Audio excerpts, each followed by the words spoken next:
بہاول نگر سے بھائی سمیع اللہ صاحب نے سوال پوچھا ہے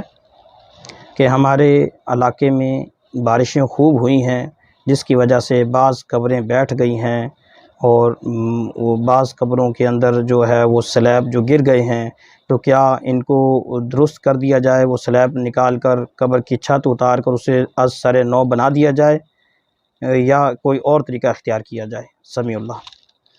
بھائی، اگر بارش کی وجہ سے کوئی قبر بیٹھ گئی ہے، اس کی جو اوپر جو سلیبیں رکھی ہوئی تھی وہ گر گئی ہیں،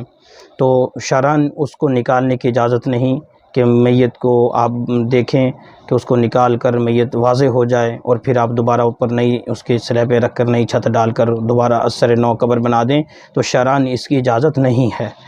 ہاں، اتنا ضرور ہے کہ جو قبر گر گئی ہے اس کو آپ اوپر سے درست کر دیں، جو سلیبیں نیچے گر گئی، مٹی کے نیچے دب گئیں، بس وہ دبی رہیں، اس کو نکالنے کی ضرورت نہیں، نئی سلیب جو ہے وہ لا کر رکھ دی جائے اور اوپر نئی مٹی ڈال دی جائے۔ اگر کوئی آپ پلاسٹک وغیرہ اوپر رکھنا چاہتے ہیں، تو کوئی اور اس طرح کا انتظام کرنا چاہتے ہیں تو وہ کر دیں، لیکن قبر کو از سر نو دوبارہ بنانا یہ شرعاً جائز نہیں ہے۔